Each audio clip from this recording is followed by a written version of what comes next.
guys that it was a shorter countdown. It wasn't. I just saw that. It's like I haven't shared it. I'm trying to share it. Happy Monday, everyone. I haven't shared it. Surprise! Surprise! Sorry. Okay, it's going chaos. Okay. Sorry, guys. For everyone jumping on, we usually have a 1 minute countdown for our awesome roundtable events. And today was like, I don't know, 12 seconds. Yeah, it was a super shorter short. one. I forgot actually that I made So it we- shorter. I was like, don't let me forget to tell. But a lot's been going on for those of you guys that like follow our stories. There's been a lot going on lately. So I forgot to tell everybody that it was a shorter countdown. Hi, But Debbie. welcome everyone to a very special Monday event. And With our today's favorite yes, ladies. with our most favorite ladies on the planet, the experts, the cat whispers. cat whispers, the coolest cats on the planet.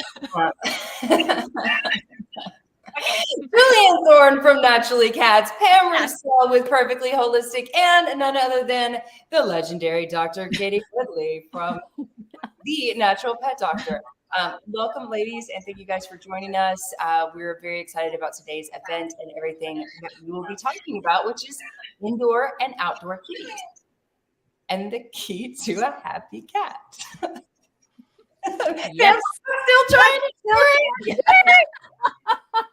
I see the look on her face. Like, I'm just like, I don't know how to share this thing because it wants to play the video. I'm like, where's you the got to share scroll down the button? page. Scroll down. Facebook puts a little video like as a pop out. If you scroll down to their page, close that. Scroll down the page, you'll find the actual post, and you should be able to share it. Yeah, I think you need an assistant. We're very excited about Sign me today's up. event. Their page, close that. Scroll down the page, you'll I find can the just hear it's all good. Oh, Your phone hum. I am so tech challenged. Oh my gosh, this is so embarrassing. Well, Just see, carry this on. is what I said. I was like, do you think it'll bother Pam? She asked me last Because week. that I was we like, have no, a just let shorter her know. countdown. And then we never did. We Sorry. never let you know. Sorry about that. This is our bad. Total our bad. It's all good. We have to be flexible. It's okay. Yeah, right? absolutely. It's our lesson for today. Okay, I did it. Yay. Hey, she's here. Yeah, we're Yay. all, we've made it. Okay, we have arrived. Monday, everybody. Hey to everyone joining us. Sorry for the little technical difficulties there at the top. For let's go around the horn one more time, just with a quick intro for everyone. The horn. Go around the horn. How about we go around the table? Go around the table. with a Okay, quick- let's do that. I'll kick us off. So, hi everyone.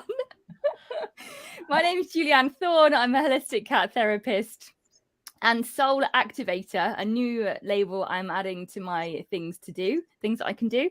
So I help people to reconnect with their cats, to understand what's going on with them energetically, emotionally, and I help the humans as well to understand how they can support their cats and how they can grow and open their hearts to have a much, much deeper connection with their cat. So I use a mixture of chakra sensing, cat communication, and basically help to bring the two species together. Yes, you do. Yes. We're very excited. We've got an appointment with you later this week with our little Grace. We're very excited. Pam! Well, hi, I am Pam Russell with Perfectly Holistic. I am a board certified holistic health practitioner and I work mainly with cats. And my passion is helping to find the root cause of an issue and then find the tools that the body needs to heal itself. And my favorite preferred tool is muscle testing or energy testing. And so I am just honored to be here and honored to be in service to pets and their amazing pet parents or cat parents specifically. But yeah, it's fun. Honored to have love shared the post. And I have shared the post. And I am tech challenged. Katie. Used to be. What's your language? Used to be tech challenge. Growing every day. Growing. That's right. That's right. Awesome. Well, I love all of you and I love all the pet parents and cat parents joining us today. I'm Dr. Katie Woodley, holistic veterinarian and founder of the Natural Pet Doctor. And I am on a mission, just like so many of these other beautiful ladies are, to help empower pet parents across the globe, being able to use fresh food nutrition, herbal medicine, essential oils, natural tools, and remedies to help improve your pets' lives. I work with both dogs and cats, but I have a special place in my heart for all those kitty cats. So, but don't tell the dogs that. So, but super excited to be with all of you. Oh my God, I'm so glad to see all your faces today. Go ahead. Go ahead. No. She was about to flourish.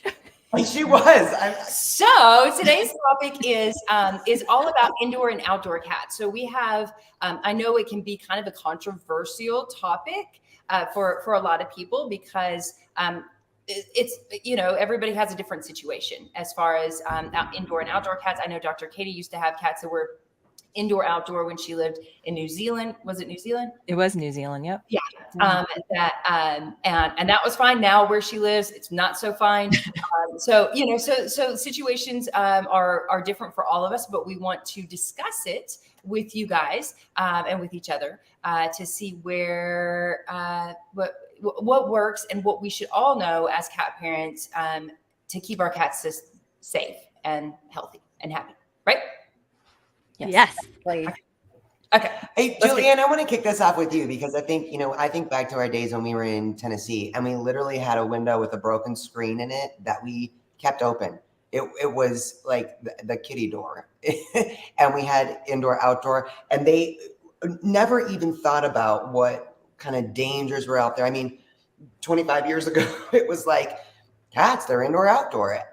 Now I can't imagine letting babies out. Well, we lost Blue. Right. We lost Cleo's little sister. She just disappeared. And then and that was the end of the open window. But I want to start with you because I love how your boys are indoor and outdoor. So let's kick it off with your boys. Yeah, my boys, I would say they're like a hybrid, So I think for us humans, our past experiences do influence our choice of indoor or outdoor. Not only do we have to look at environmental factors and all that stuff, which I know we will, but our emotions also impact what we do with them, how safe we feel they are, and how much fear we have around whatever choice we make, whether we keep them indoors or let them outdoors. So my two boys are indoor and outdoor, and Leo particularly, he was feral for the first 18 months. So when we got him from the rescue center, they said, keep him inside for 6 months and then you can let him out, let him acclimatize to his territory. We actually kept him in for 12 months because it took him so long to trust, to build a relationship with him. I thought that when we let him out, he wouldn't come back. That even 12 months later, we were still a bit, okay. So we started to take him out on a lead in the garden. We did some behavior training at home first. So we would have him sniff the, what's it called? Harness. We would have him sniff it. We'd give him a treat. We'd touch it on his fur. We'd give him a treat. This was over a couple of days and then a couple of weeks. Then we would clip it on around him or pretend to clip it and give him a treat. So you build up, their resistance to it. You reduce their sensitivity. And we would walk him in the garden. So now we're at a stage, and I look this way because that's where they go. And we've got, you see a bit of daylight. We've got the woods. We're back onto natural woods. So we've got, sorry, I laugh because I once said to my dad, I thought I saw a bear, and he was like, in the UK, I don't think so. So we don't have bears, but we do have the bear of Buena Vista. We have foxes and we have badgers and we have deer. We have a lot of neighborhood cats. What was that? Honey badgers? No. Oh my God, you too. They don't. Anyway, so we had it's always me. Please. And now I'll ask my train of thought, woman. Well, you're talking about how now they're more bush We have a lot cats. of cats. Bush cats. Yes. So we have dangers outside. They're not bush cats. That's Katie, isn't it? They have have access to outside when it's daytime, basically. So I tried to reach a compromise, because if we kept Leo in as an indoor cat, he would be over grooming. He would be weeing around the house. I would have a lot of behavioral reactions, right? Because he would be stressed from not having access to outside. As soon as someone rings our doorbell, he runs through the cat flap. He goes outside, because the big wide world is his safe space. So but I do have fear. I have fear of, hearing the neighborhood cats and the wildlife. And so when it becomes dark, I bring him in. I ask, I call for him. We've got quite a good schedule, and of course with the time with the seasons, at the moment they're in at like 7:30, 8 o'clock. A couple of weeks time they'll be out until 9, 10ish. They can have the daylight and a little bit of darkness, but I have fear of them being out overnight. So I tried to compromise between what's good for them, which is access via a cat flap out most of the day if they choose to be, and then in safe overnight, so that I know that they're getting a good night's sleep and that they're okay. So they have a hybrid kind of setup. Yeah. And I feel like it's, I know that all of us let our cats go outside as well, like everyone here, because I feel like there clearly is something to, even for us, right? Touching your feet to the earth, like how grounding it is. And when you think about a wild animal, 95.6% tiger, right? Still DNA wise, these little beings being able to be outside, I feel like is so enriching for them and so, helpful. So sometimes, like for a long time, I felt like we weren't letting our cats outside at all. And I felt like we were depriving them of something that that could be so enriching and fundamental for them because of that fear, because we were just scared that they were going to hear a sound and go running off, or that, we wouldn't have enough time, or that it might be too stressful, or, all the different excuses that we make as humans. Now it's a daily thing. Pam, what about your what about your little devils? Well, let me back up, because before I lived where I live now, we didn't have a fenced in yard of any kind. And so we did not let them just go outside and roam around, because we lived right off of a major street. So it was not a safe environment for them to just free roam wherever. And so Dr. Lynn Barr challenged me to find ways to let them have outdoor experiences. So I did train them on the leash, on a harness. And so I would start taking them out on the harness, and I would actually tether the harness when I was outside and let them kind of just roam around and everything. But I would be out there kind of watching and just make sure they were okay. And they really, really loved being out there and, walking through the grass and into the empty lot next to us that had some bushes and all that kind of stuff. And so they were really curious about all of that. And that was great. When I moved here, we have an actual backyard now. And keep in mind, my cats have never seen a fence. I mean, they don't know what a fence is for. But they've never climbed the fence. They've never climbed the tree that's in the middle of the yard back there, but they love to go sit in the flower beds, and they love to watch the birds. And of course, Aylin is my little murderer, and she's gotten at least one bird and a rabbit, a baby last year. I was very upset about. But she's just doing what comes natural to her. And it was more, it's like, oh, something's moving and I can catch that. She's such a play monster. Nature, right? It is. It really is nature. And so I will let them go in the backyard now without me supervising, because they understand that this is their boundary and they don't try to cross that boundary. They stay put. They love to just be out there in the sun. And sit in the chairs around the tables that we have out there. You'd think that they were just living the life, but they love being in the sunshine and being in the grass and just being stimulated by what's around them in nature. And I think that's a beautiful thing. And I'm happy that they can do that in a safe environment, because nothing can come in and hurt them. And they really, really love it. But you know, they don't stay out all day. They'll stay out for a little bit and then they want to come in. So I am the doorman. I am the butler. You know, when they knock on the little door back in the kitchen, it's like, I know when they want to come in, and I'm just like, okay, and I go open the door, let them in. You know, so we have a system going. It's great. It's working. I'd like to just also bring up that she also gets baby alligators. She does get baby alligators. Wait, what? What? Those lizards, this is like hill country. There's hill country lizards and they look like baby alligators.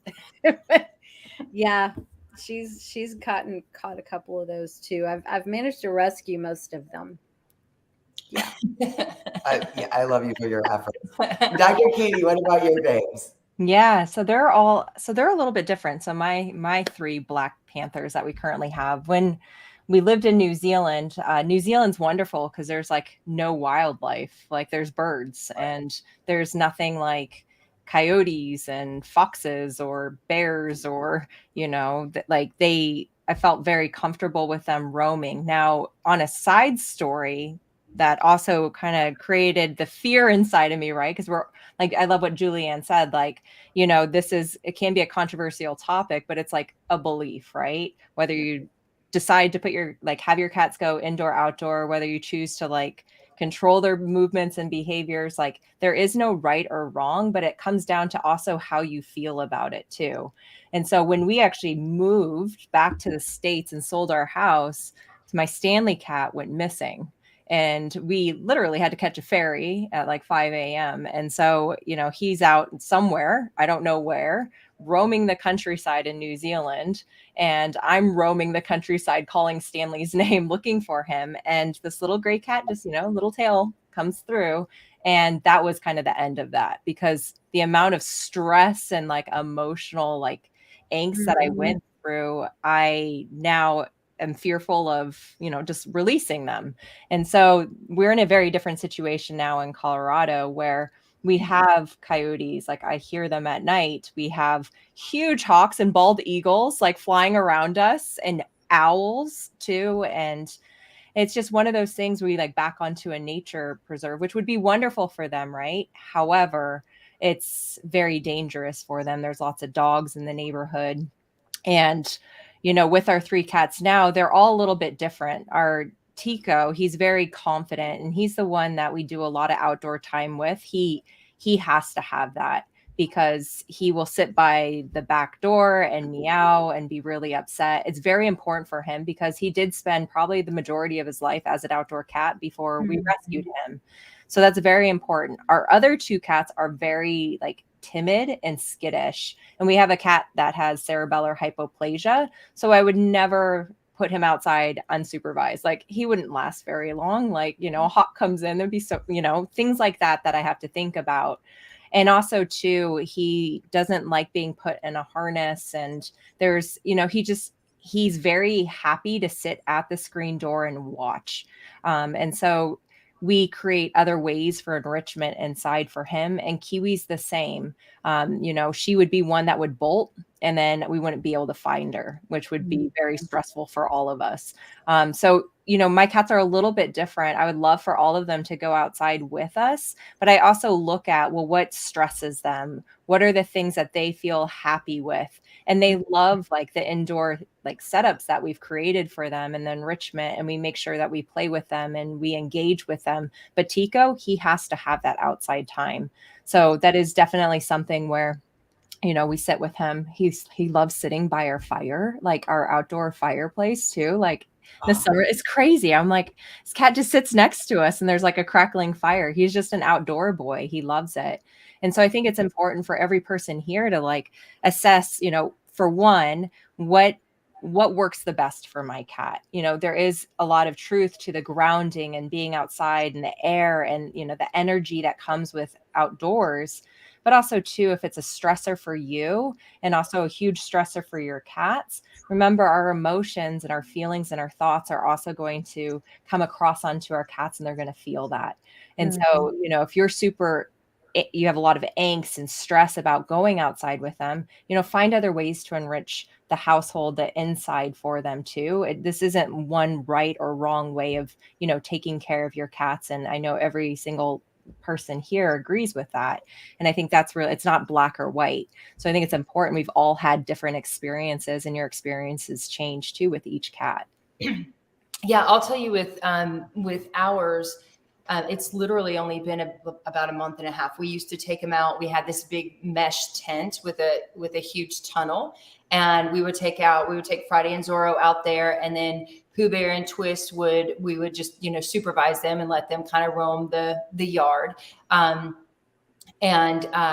then we stopped because it got kind of actually we stopped because there was an event that caused fear in us when there was a smell or something of another cat, and I don't know if it was Pooh Bear or Twist. They were digging. It was Twist that was digging near the tent. He was just kicking up some leaves, and it was like all of a sudden the Panthers did not recognize him, and in the tent, in the tunnel part, all of them just went at each other. Like it was a huge cat fight all of a sudden, and they weren't even like it was between the mesh, right? But they all just turned on each other.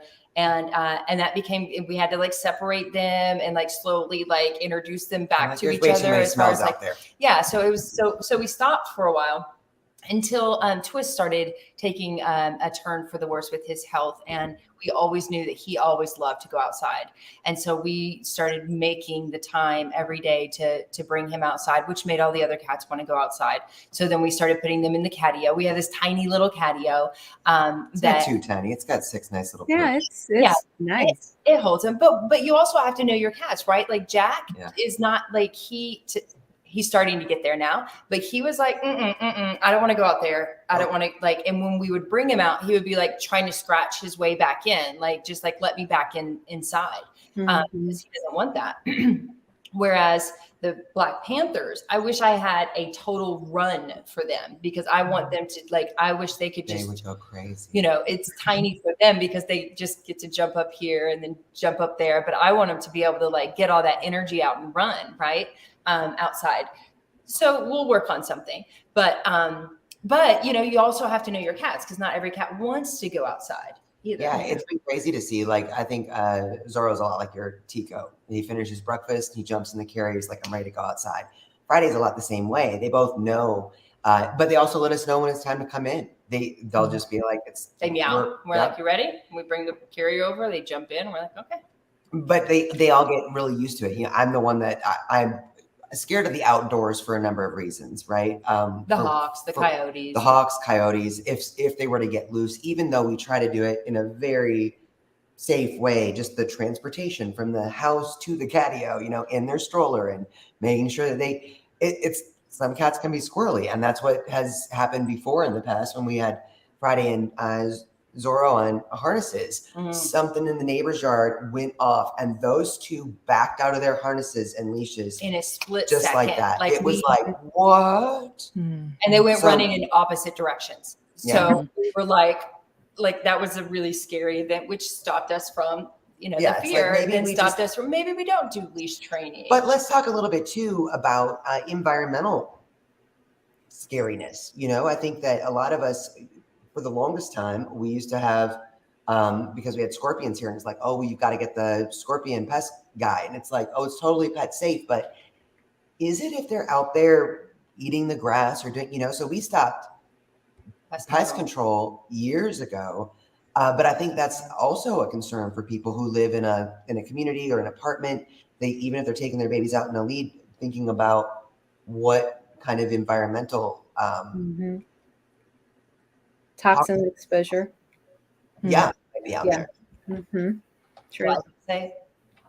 Yeah, I mean, that's a thing too. Even if you're not spraying stuff, and it's not here to create fear, it's to create awareness, because then we can do better. But keep in mind, if we have neighbors that spray their yard, and that stuff drifts miles. So if you have someone that's spraying, we have farmland too, that, crops are sprayed. They spray for mosquitoes. And so, Tico loves eating the grass. So it's one of the things. So here's what I do personally, take it for what it's worth. You know, if it resonates, great. If it doesn't, just leave it, let it be. Tico loves eating the fresh grass, and I let him. I know that our neighbors spray. So what I do when he does that is I support his detox pathways with supplements. So I know that if we're creating, you know, the ability to get rid of that stuff, we can't avoid everything, but I know that that's a potential exposure, so I can support for it. And so that way he gets his outdoor time. He's loving the grass. He's rolling around in it. We come back in. I get a wet washcloth. I wipe him down and he gets his detox supplements. So I'm supporting his body as best as I can. And I'm not removing the things that he loves the most, because I can't always control what other people are doing, but I'm very aware of it. So I think that's something to be aware of too. And if you live in an area where there are more of these toxins, it doesn't mean you can't do the things. It just means we become smarter about how we support the body. Yeah. Yeah. I think, That's a really good point. yeah, actually my cat tip today is on cat grass, is on allowing your cats to eat grass. And that is, what I noticed is that, and I can't remember exactly the amount of space, maybe one of you guys know, but it actually affects the soil. If somebody is spraying herbicides and like fertilizers and pesticides and those things, it affects the soil for miles. Because I know people that have said that they all of everything that they grow is organic, but they can't certify organic because the next farm over way down is not, right. So that's how big of a difference it makes in the soil. I've noticed when we don't have grass, we just said, screw it. We're not going to try to make that happen. We live in the desert. So we just have dirt out there, but it grows weeds. And Twist used to go out, and whenever any of the cats would eat the grass, they would throw up, which, is kind of it's kind of normal sometimes, right? For cats to eat that to help with their digestive system, right? Or try to get a hairball up or something like that. But we started offering them organic cat grass inside. They eat that and they never throw up. So I was like, I don't know, but I'm kind of thinking that this might have something to do with we live in a neighborhood, heavily populated, whatever. There's tons of chemicals, and everybody sprays their yards around here. Everybody treats their lawns. Well, because there's scorpions. That's why. Well, for pesticides, but I mean, they also use they also have pretty grass, and they use fertilizers and all the other stuff and things, right? Probably glyphosate, weed killers and all kinds of stuff. But yeah, inside and I just found this from ourselves, inside our cats don't throw up their cat grass, and they love it. Yeah. Love chomping on it. Yeah, I think we need to, we're talking about indoor and outdoor, there are so many different reasons as to why their environment, indoor or outdoor, is important. You talk about their exposure to toxins, absolutely something to be aware of. And like Katie said, when you know better, do better. So if they are they're exposed to something like that, how can you support their body? When they go outside, definitely getting access to grass, the nutrients and those tips and things, it helps digestion. But there's depending on where you live, there are the other plants, the other elements that and we talk about grounding, they get to run so they can, use the physical element of their body. Mental stimulation, they're out there's different smells. They might catch something, which, yes, some people are comfortable with, some people aren't. I've had a chat with baby Max, who is definitely on board with our new mantra, which is dead through the door or not at all. So we've had 3 mice and I haven't been able to save them because they're rigid. So I'm happy as can be, I know, right? But my choice to let him out. So, it was hard when he was bringing them home, but he's a carnivore, he's a hunter, right? Those are natural instincts that he is exercising. So if they've got access to outdoors, or you've got space to keep them safe, great. Let's talk a bit about indoor cats, because if you don't have access to outside, or you're not comfortable giving them access to outside, because it's a two-pronged approach. There's your cat and their needs, and then there's the human, your emotions, right? Those are the two things. So lady said about, you'd get the stroller ready and the cats would jump in, or Katie said one of her cats wasn't good on a harness. You've got to know your own cat. So when we first got baby Max, he was desperate to go out to be with Leo, to see what all the fuss was about. But I was like, not on your Nelly, no chance whatsoever. Like, you are not going outside until you are fully established in the home, which took him 6 months to come into the house and be established here, and you've got a bond with Leo. So those relationships, those foundations, the territory was all really important. And we did harness work with him. But when, that time when he's an indoor cat, we had to cater for his needs still. He still had energy to burn. He still needed physical movement. He still needed mental stimulation, which leads to good emotional health, right? Mm-hmm. So how do you do that?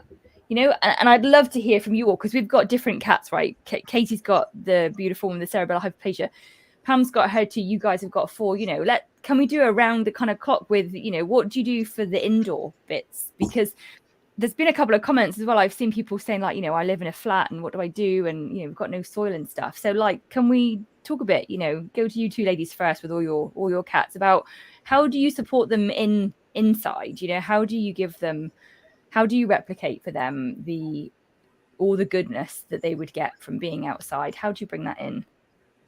So a few different ways, right? Yeah, I think the first one is really recognizing how much, this whole thing is really about getting to know your cats, right? And inside, that vertical space has been so fascinating to see how the cats utilize it. And all of them. And we've obviously incorporated a lot of vertical space and middle space and lower space, and watching how they, I think Jackson Galaxy talks about, creating different lanes of traffic for everyone.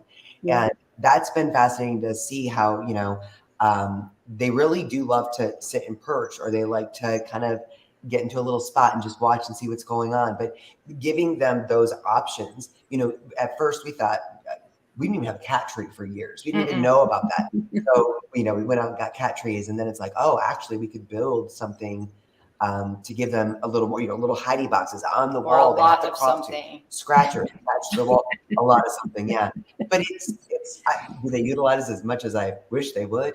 Not all the time, but they know it's there, and and they have their own little spot. So they really do. And it helps, as I was saying earlier, I want the Panthers and Jack, right, to be able to run. Like they love to run. And what Madison gets the zoomies too. Well, yeah, all of them, right? We want them to be able to run. But what this does for them is what we can't give them outside, which is enough space to really run. They have this huge area where they can just zoom and run and make circles around the house. But it's like a cat track. Yeah, like it's a total cat track. And it sounds like elephants. They also have a wheel that spins around. So, and this is good for places that if you have a smaller place, but and for the inside, so your cats can get that energy. Like ours is called like a one fast cat wheel. And a word though too, that a lot of these things that we want to get to help enrich our indoor only cats, sometimes it's going to take some effort on our part. So like that wheel, it's like, I know a lot of people have been like, I got one of those wheels, my cats won't use it. For all of our cats, I think Madison was the only one that really she got it right out of the box. But for the other ones, it's like, you use a little wand toy or a little laser, and you let them understand what that is. And then, so it takes a little bit of training. In a way. Yeah. Yeah. Or now they just walk on it whenever they want to wake us up. And I think one of the newest things that we're doing with our, that's true. 4:30 in the morning. We're like, alarm goes off in 30 minutes, please. The other thing that we've been doing recently that they absolutely love is on a regular routine basis. We've done this sporadically before, but it's the cat TV. It's the birds. It's just watching them. My God, guys, can I just tell you how freaking cute they are? So Adrian brought in our 2 stools, or the bar stools, just like this one. We have 4 of them. And so she brought in the other 2 and put it right in front of the television in their room. Basically, it's our living room, but it's their room. And put it right in front of the television. And every morning at so I get up at 5 now, and I have a little routine or whatever. And I go over and I turn on the TV, and they come running. They hear that little sound. They come running and they jump up in their stools, and they are just watching. It's like toddlers, right? Where it's like, mommy's got some work to do before we eat breakfast. So, cartoons. So let's turn on some cartoons, and you jump up there. So cute. So they love that. But listen, guys, there's something that every single one of us can do whether you make it yourself or you invest $12 in, the bird, right? A wand toy is a fantastic way. And it might be an aerial, or it might be a bush cat. It might be like a little worm or something like that. But a wand toy is a great way to take your cats, if you can't take them outside, through the entire prey sequence, right? We learned this from feline behaviorists. Take them through that entire prey sequence where they go through that stalking and that hunting and that catching and that killing and all the steps in between, so that they can be enriched as cats and be, what's the word I'm looking for? Practice their feline instincts. Yeah, yes. That's something that everybody can do, that whether you have a big space or a little space. Yep. What about you, Pam? I wanted to share this with people because I'm sure this may have happened to other people as well. I grew up for the majority of my life in the country in a small town, and we had a big lot, and it was a neighborhood, but there weren't a whole lot of houses. And so the cats that we had would go outside and inside, and they kind of stayed around our, backyard, front yard, and just kind of hung around our property. They didn't go far and roam or anything like that. Well, when I moved to Houston, the big city, to go to college, after I moved out of the dorms and into a condo, it was in the middle of a big, busy area. And I did what I had always learned and seen done growing up, is I let my cat outdoors, outdoors, indoors. And he was hit by a car and killed. So ever since that happened, I felt so guilty, like, oh my God, it's my fault because I let them outside and I didn't protect them. But I didn't understand that, I can't transfer my experience from living in the country to the same thing as living in the city and letting the cats out and them being safe. So that all being said, for years, I was just a big advocate of indoor only. I'm not. But then again, I was in a big city with a lot of traffic and all of that. So I think you just have to really be cognizant of your environment and where you live and how safe that area feels and how safe it would be for your cats.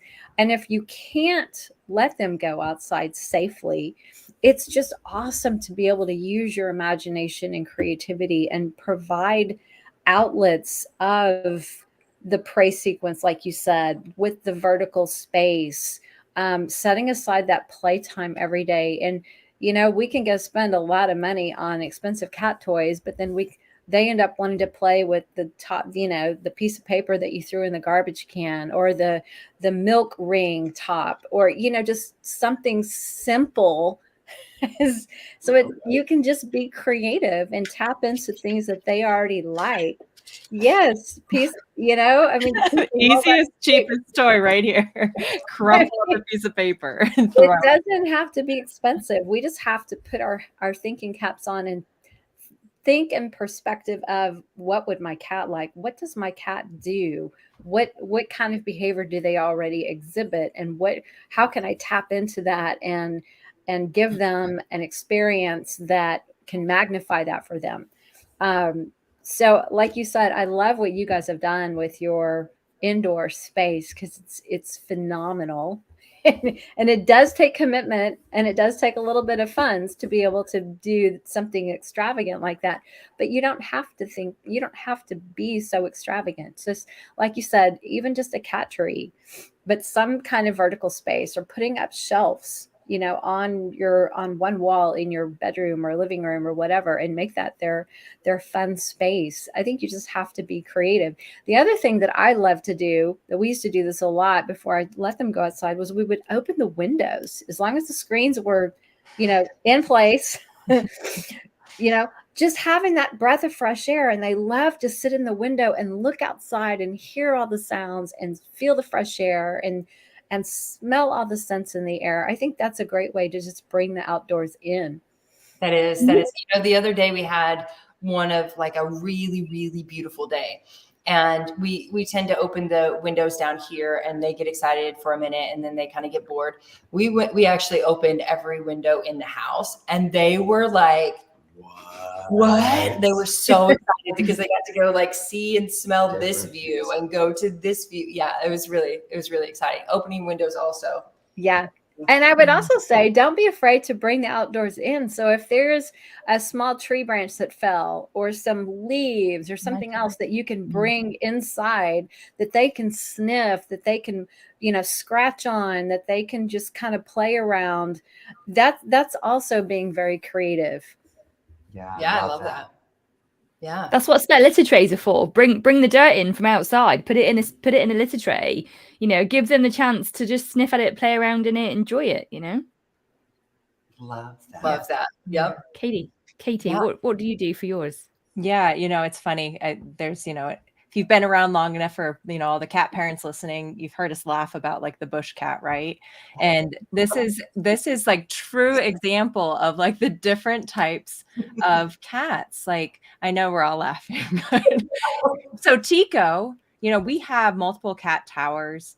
Moki loves going high, which freaks the heck out of me, right? This is the cerebellar hypoplasia cat that likes jumping high and goes up like rocket fire. Like, it's like you're sitting there and you're just like, there's going to be a broken limb. The cat loves it. So, the cat towers aren't super, super high. I would love to do what Jay and Adrian did with like, we have a lot of high ceilings in our main area. I would love to build like a little tower and things in terms of being able to, have them run. But I know physically Moki would do it and he would potentially fall. So his fall risk is really high. So once again, understanding like some of the health or physical limitations for cats, but still fulfilling those needs. Now, Tico, our bush cat, he has never been on one of our cat towers. He has never been up it.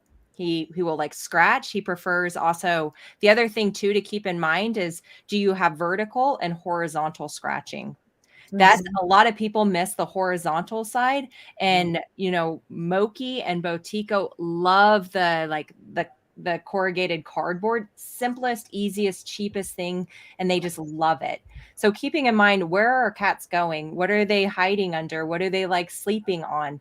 Another cheap option too for a toy and environmental enrichment is those Amazon boxes you get, the cardboard boxes. Cut a little hole and turn it upside down. And then you can play with them. It's great. And it's, our front room, we always joke, when pet sitters come over to take care of them when we're away, they're like, oh, you guys like cats? And I'm like, well, yes, we don't have children. These are our children. And so in the front room, there's, Ryan, my wonderful husband's built like cat scratchers and like teepees and things like this for them. And, being able to provide different places for them to sit in the sun. We have plants that are inside too that, Kiwi will also munch on and chew. So not just like the cat grass, but also utilizing some of just other natural plants and bringing it in so they can self-select what they truly want and need. The other thing too, I find with multi-cat households, the idea of the super highways, but also being aware that sometimes cats will like resource guard like stairs or a litter box. So making sure that you have options for those cats, because I know that Tico will block the stairs and he looks like he's just lounging and laying there, right? But Kiwi's super afraid to come and follow me into the office, which she absolutely loves if he's sitting there.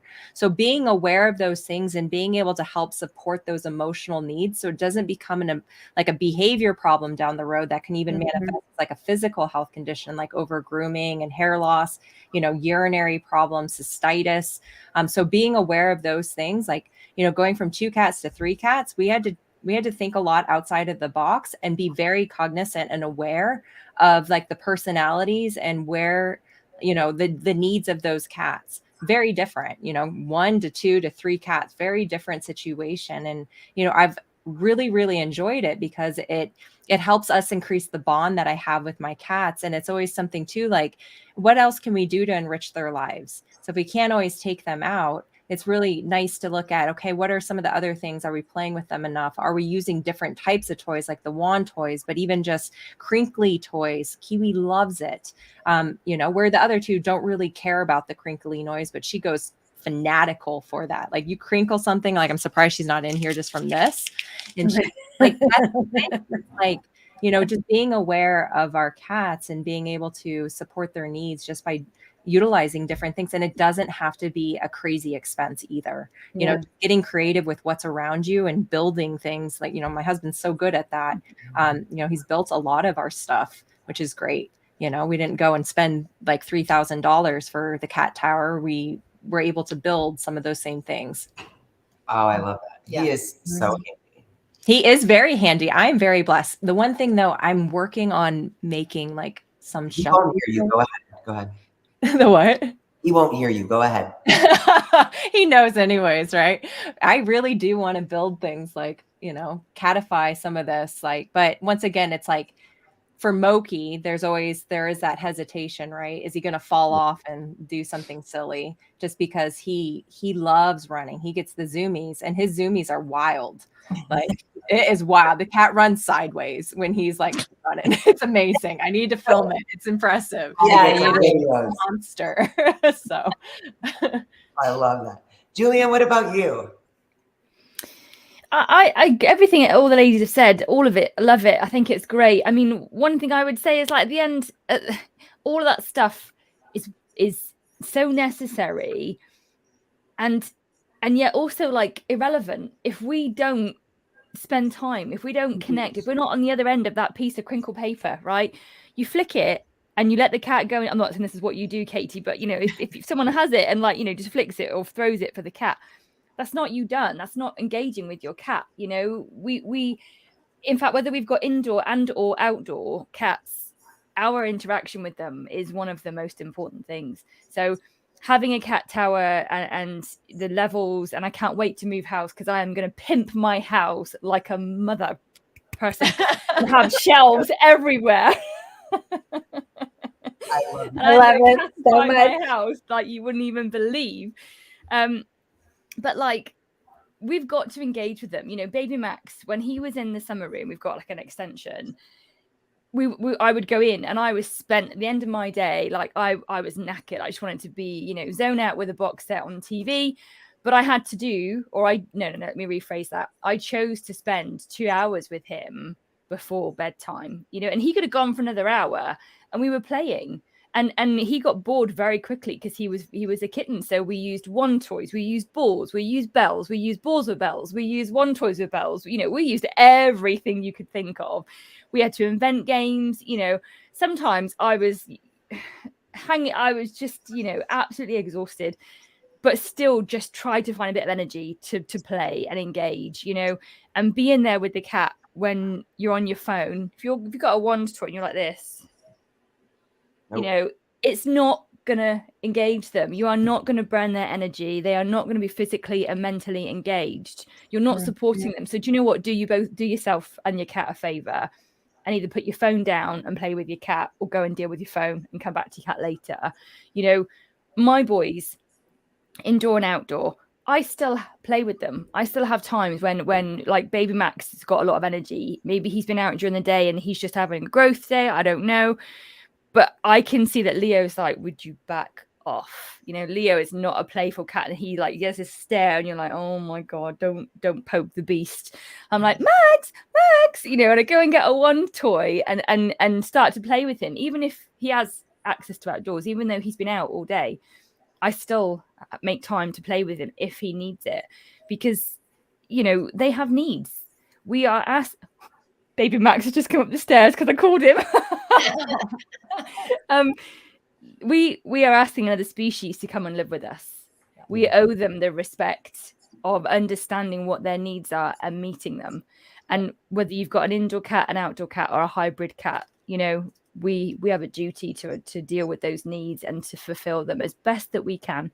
And that will look different for everyone. You know, there was a lady that mentioned about she found a seagull feather in the car park at work and took it home. I always do that. I'm always picking up feathers on my walks, beautiful leaves, things like that, bringing them home. You know, you can, as you've all said, use your imagination. There is no limit to what you can do. There is no right or wrong, but you have to do something, indoor, outdoor, and you have to be on the other end of that. And I think you guys all really nailed home too, just the whole point of, yeah, we are asking another species to come and live with us. And it's so important to understand the basics of cats, but also recognizing how each one of all of our cats have very different personalities, and how it does take time to really observe and to realize what it is that they really like, or what excites them, or what they want to do, and to take it everything. It's even talking about Jack not wanting to go outside, but always giving him the option. And sometimes he wants to go in the stroller and just outside the door. Sometimes he's good going in the Catio with the other babies, but really paying attention to what they're trying to tell us as individuals, and doing our best to keep them safe. It's such a beautiful thing when we can let them exercise who they are. Yeah. And I love that we're getting braver with some of the enrichment things that we're doing as well. But with our babies, yeah.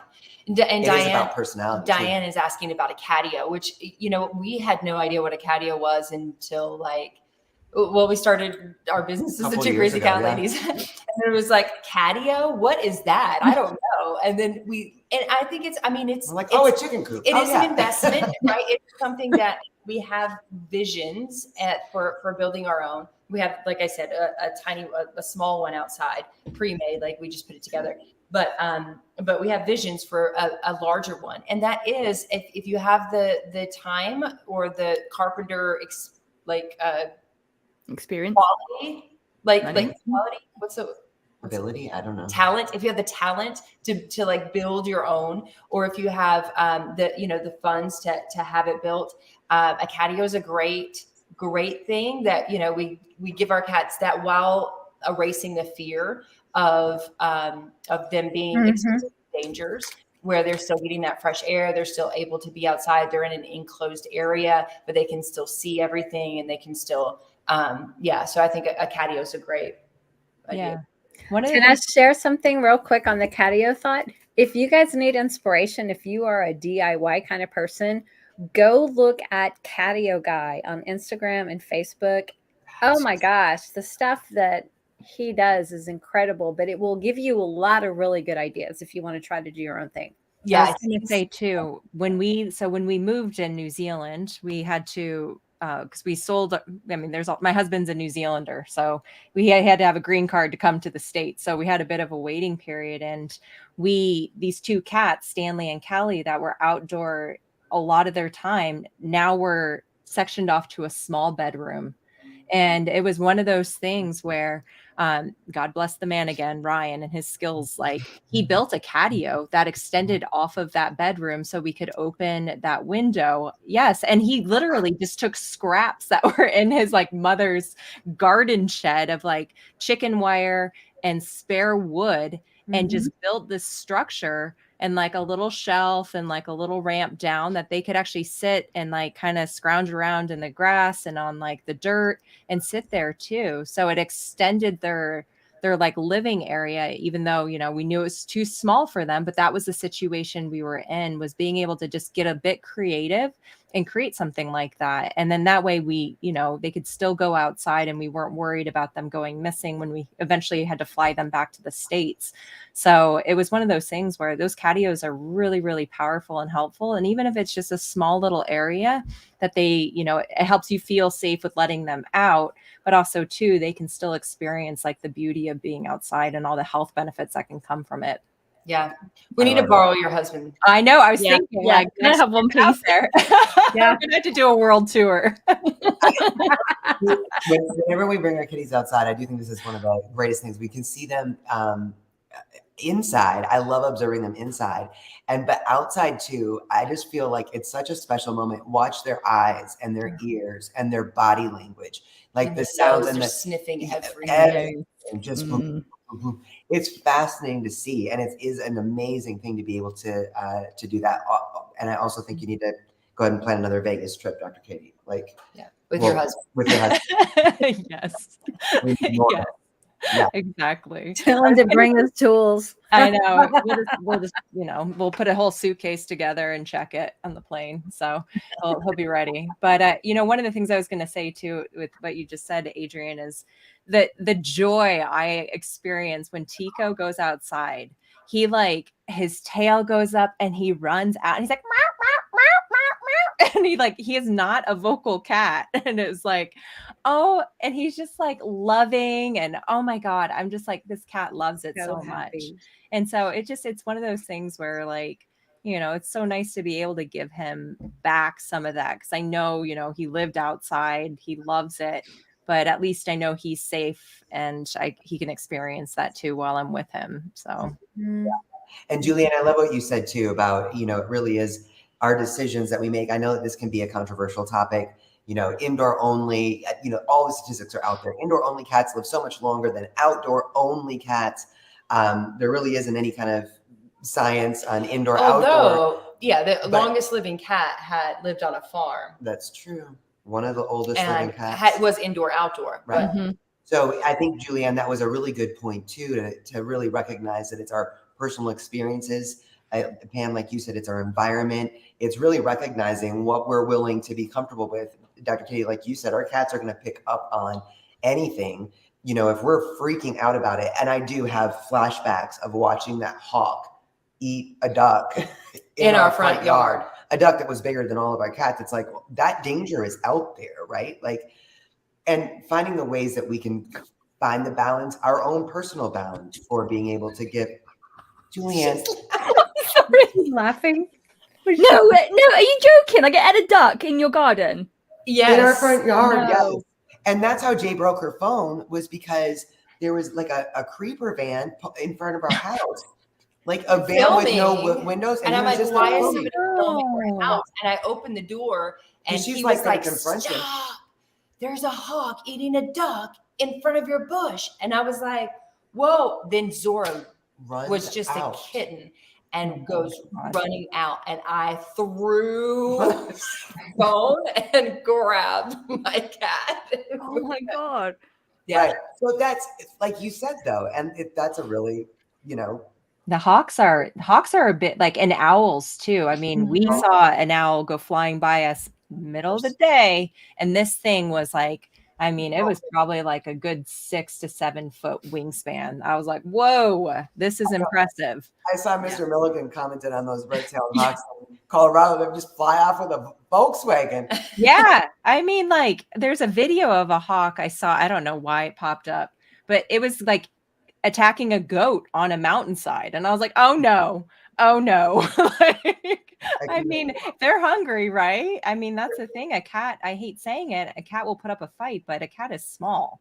And so you have to be aware of those things. And I mean, it's like we always say, not to create fear, to create awareness, and being smart about what we're doing. But also too, if we do have a cat that's indoor, outdoor, I mean, I imagine there's some release that when I lived in New Zealand, I did release some of that worry.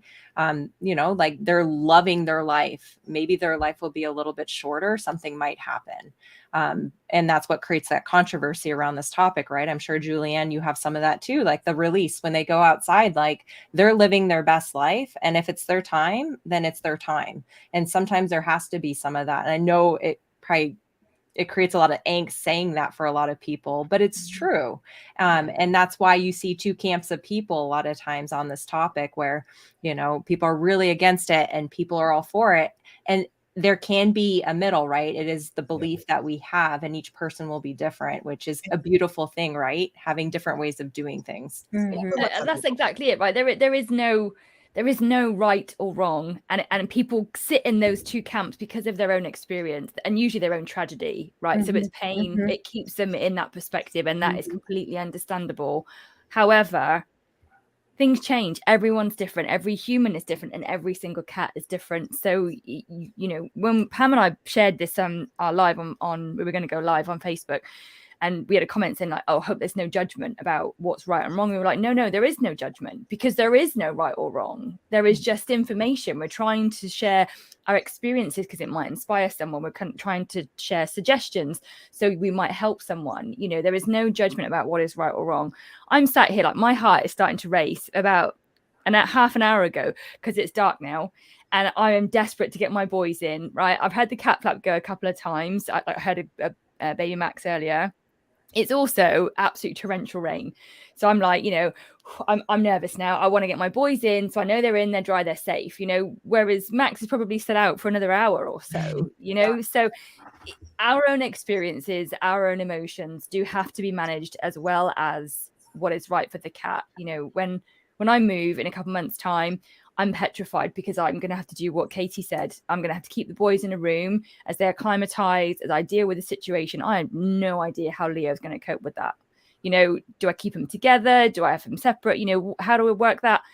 I'll navigate it at the time. Today they've had a boring day because it's been raining. They've been a little unhappy. I'll go and play with them when we finish the call and get them in. Today they're safe. Tomorrow I'll deal with tomorrow, and however that looks when we wake up and we face it tomorrow. Oh, I love it. Well, and it's perfect timing that you need to bring them in because we have reached the end of this roundtable event. Any final thoughts though? Anything just sitting in your head right now, guys? Anybody? Tips for people that are thinking about their current situation or what's the my ex used to be worried that the cats, when I took them out in the harnesses outside, we're going to get fleas, and there were not fleas in the yard. So just because you take a cat outside does not automatically mean it's going to get fleas, just FYI. So it really depends on the area that they're in. And if there were, dogs that had fleas that come through there or live there, or, it really depends on your area. Yeah, it really depends on where you live. And there are very safe flea repellents that you can use as well even DIY repellents that you can use at home to help keep your cat safe from. And remember that fleas are attracted to the weakest of hosts. So the best thing that we can always do is keep our cats healthy. And the fleas will be less attracted to them. Anything else? I think the big thing too is, if you tap into what feels right for you. And, this, like Julian just stated, is there's a lot of different ways we can help support our cats. And so, have fun with it and see what works best for you and for them. And, just have fun with it. Life is too short already. So try to have some fun in your cats. They don't live long enough already. So just, experience that with them, enjoy them, and, bring a little bit of fun. This is like the fun part, right? The environmental enrichment and like being outside with them and being present. So regardless of whether or not you believe this side or that side, just have fun with whatever works the best for you. Yeah. And I want to reiterate what Julianne said about there's nothing that takes the place of your engagement with your cat. And so all the other things are really exciting and fun, but you still want to engage with your cat one-on-one. Yeah. All right, ladies, thank you so much for joining us for this awesome event. We are going to go check on this kitten that we are fostering right now. I don't even think it's fostering. It's just you saved. Adjusting, adapting, integrating. keeping her safe before we go check for her microchip. So Yes. You guys, thank you all so much for joining us. Ladies, thank you again so much. Julianne, go get your boys in. Yes. Tonight. And we will be live again tonight at 5:30 p.m. Pacific time to give you guys a kitten update. Probably a kitten update. Yes. Yay. So we love you guys. Mwah. And we will see you soon. Happy Monday, everybody. Bye, everyone.